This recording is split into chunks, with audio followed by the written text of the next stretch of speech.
Reel बनवण्यासाठी दुचाकी चालकाचा फुटपाथवरून जीव घेणा स्टंट. अखेर बारामती वाहतूक शाखेने शोध घेत केली कारवाई. त्याचं झालं असं, दिनांक 25 जुलै रोजी एक धक्कादायक व्हिडिओ सोशल मीडियावर व्हायरल झाला होता. या व्हिडिओमध्ये एक युवक दुचाकी फुटपाथवरून धावत नेताना दिसत आहे. एकीकडे नागरिकांच्या सुरक्षिततेसाठी अहोरात्र काम करणारे वाहतूक पोलीस आणि दुसरीकडे कायद्याची पायमल्ली करणारे बेजबाबदार नागरिक. नमस्कार, मी चेतन शिंदे आणि आपण पाहताय मेकिंग महाराष्ट्र. चॅनलला सबस्क्राईब करायला विसरू नका, नक्की सबस्क्राईब करा.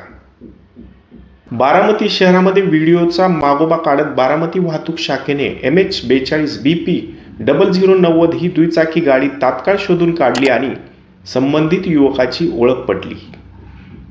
त्याचे नाव आदित्य जाधव असून तो राहणारा मूळचा बारामतीचा आहे.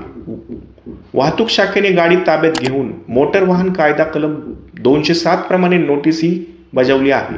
सदर प्रकरण हे गंभीर असून वाहतूक पोलीस निरीक्षक चंद्रशेखर यादव यांनी बारामतीतील युवक व सुज्ञान नागरिकांना आवाहन देखील केलं आहे. सामान्य नागरिकांच्या सुरक्षिततेशी खेळ करणाऱ्या रीलबाजांविरोधात आम्ही कडक मोहीम हाती घेत आहोत, असे वाहतूक पोलीस निरीक्षक चंद्रशेखर यादव यांनी सांगितले असून पालकांनी याची नोंद घ्यावी. ही कारवाई अपर पोलीस अधीक्षक श्री गणेश बिरादार, उपविभागीय पोलीस अधिकारी सुदर्शन राठोड यांच्या मार्गदर्शनाखाली पोलीस निरीक्षक चंद्रशेखर यादव तसेच वाहतूक पोलीस जवान प्रदीप काळे, अजिंक्य कदम, प्रज्वल चव्हाण यांनी केली आहे.